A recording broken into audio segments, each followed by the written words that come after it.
Xin chào các bạn, chào mừng các bạn đến với kênh YouTube Nagi Kiếm Hiệp. Hôm nay, chúng ta sẽ cùng nhau khám phá một trong những câu chuyện tình yêu đẹp nhất trong thế giới võ lâm, một câu chuyện đã làm say đắm biết bao thế hệ độc giả của nhà văn Kim Dung. Đó chính là mối tình giữa Quách Tĩnh và Hoàng Dung trong tiểu thuyết Anh hùng xạ điêu. Từ lần đầu gặp gỡ đầy duyên phận trong một tử quán, đến những lần Hoàng Dung lén lút theo chân Quách Tĩnh trên chốn giang hồ, mỗi khoảnh khắc đều chứa đựng những cảm xúc sâu lắng, hài hước nhưng cũng đầy bi thương. Tình yêu của họ không chỉ là câu chuyện của sự gặp gỡ và chia ly, mà còn là một hành trình đầy gian nan và thử thách, nơi mà tình yêu và lòng trung thành được thử thách và khẳng định. Hãy cùng tôi bước vào hành trình đầy kịch tính và lãng mạn này, để cảm nhận sâu sắc hơn về tình yêu vô bờ bến của Hoàng Dung dành cho Quách Tĩnh, và lý do vì sao mối tình này lại có sức hấp dẫn đến vậy. Mối tình Quách Tĩnh Hoàng Dung, tình yêu trong chốn giang hồ.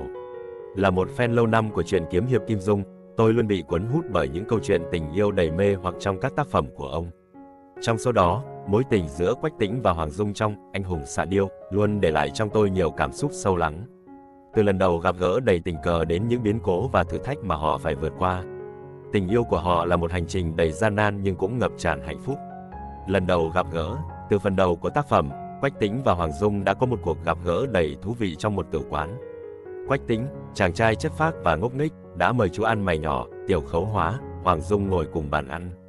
Không ngờ rằng, Hoàng Dung, cô gái thông minh và tinh quái, đã gọi hàng chục món ăn tốn kém, lột sạch túi Quách Tĩnh. Dù vậy, sau khi chia tay, Hoàng Dung đã bắt đầu lén lút theo chân chàng ngốc Quách Tĩnh không rời nửa bước, dù miệng nàng nói không cùng đường khi Quách Tĩnh rủ đi về phương Nam. Hành động dễ thương, hành động lén lút của Hoàng Dung có lẽ là sự thôi thúc của bản năng. Có một điều gì đó mới mẻ vừa thức dậy bên trong cô gái nhỏ, như một nụ hoa vừa hé hé nở, ngập ngừng, tò mò và lưu luyến theo. Suốt mấy ngày, không hề lộ diện cho Quách Tĩnh thấy, Hoàng Dung âm thầm theo dõi và quan sát nhất cử nhất động của Quách Tĩnh. Anh chàng đi đâu, làm gì, ở khách điếm nào, tất thảy đều không lọt ngoài tầm quan sát của cô gái. Những khó khăn và thử thách, tình yêu của Hoàng Dung và Quách Tĩnh không hề suôn sẻ. Chuyện Quách Tĩnh bị nhóm Hoàng Hà Tứ Quỷ bắt nạt, hay việc Quách Tĩnh xông vào đánh nhau với Dương Khang, quyết bắt anh chàng nhà giàu giữ lời hứa cưới Mục Niệm từ trong cuộc tỷ võ chiêu thân, Hoàng Dung đều biết rất rõ. Chính từ những thông tin thu thập được này, trong trái tim cô gái vừa đến tuổi cập kê, đã từng bước định hình một tình cảm lần đầu nhuốm màu tình yêu nam nữ. Ngỏ lời yêu, sau khi chính thức ngỏ lòng yêu, bằng cử chỉ tự ngả vào lòng Quách Tĩnh và nói, từ nay ta không sợ ai nữa, trên mặt hồ, hai người trẻ tuổi chính thức yêu nhau.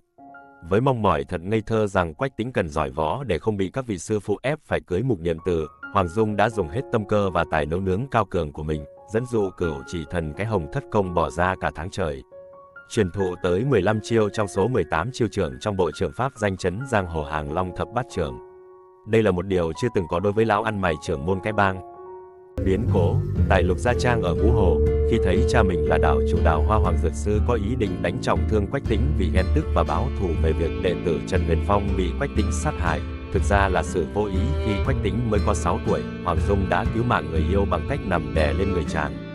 Sau đó, nàng khóc nói, cha giết y đi, con vĩnh viễn không gặp cha nữa đâu. Rồi chạy mau về phía Thái Hồ và nhảy xuống nước, khiến Hoàng Dược Sư vừa giận vừa sợ, đành tha cho Quách Tĩnh.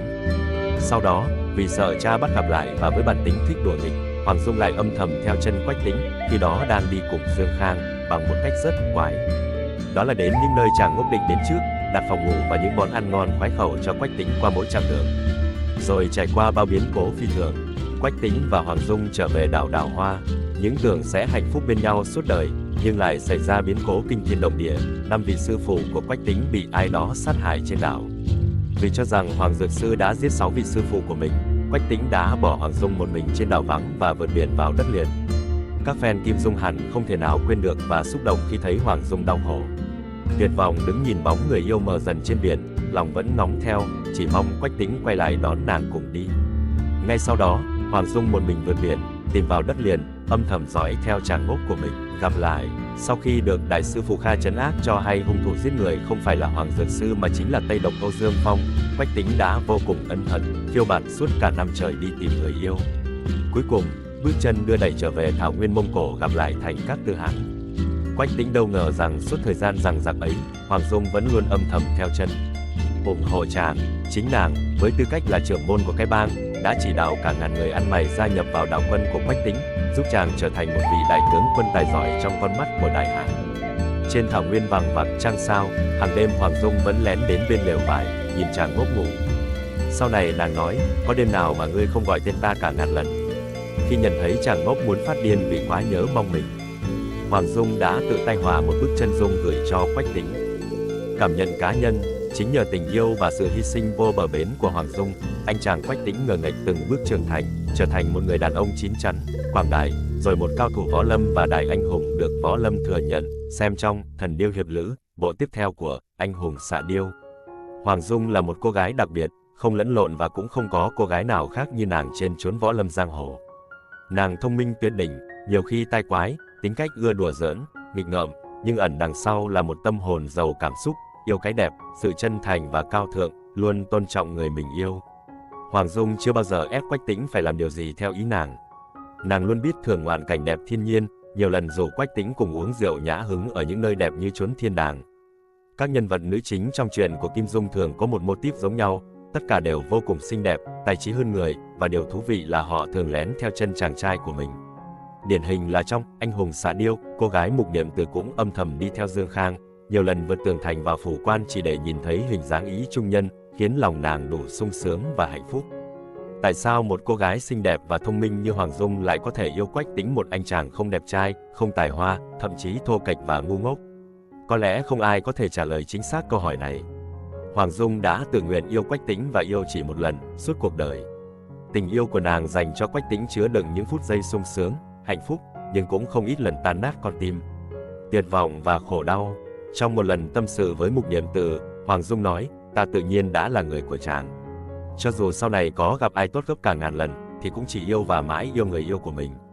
Câu nói này là lời lý giải giản dị nhưng vĩ đại về tình yêu, mà có mấy ai làm được và có được. Nếu không gặp được Hoàng Dung trong cuộc đời, trên chốn giang hồ sẽ không bao giờ xuất hiện một đại hiệp anh hùng Quách Tĩnh. Chính điều này đã chứng minh rằng Hoàng Dung không lầm lẫn mà rất thông minh khi gửi gắm trọn trái tim, cuộc đời mình cho Tĩnh ca ca. Cảm ơn các bạn đã theo dõi video hôm nay về mối tình đầy lãng mạn và gian nan giữa Quách Tĩnh và Hoàng Dung trong Anh Hùng Xạ Điêu. Hy vọng rằng các bạn đã cảm nhận được sự sâu sắc và đặc biệt của tình yêu này, cũng như hiểu rõ hơn về những khó khăn mà họ đã phải vượt qua để đến được với nhau. Nếu bạn yêu thích những câu chuyện kiếm hiệp và muốn khám phá thêm nhiều điều thú vị khác trong thế giới võ lâm, đừng quên nhấn like, chia sẻ video và đăng ký kênh Nagi Kiếm Hiệp để không bỏ lỡ bất kỳ video hấp dẫn nào nhé.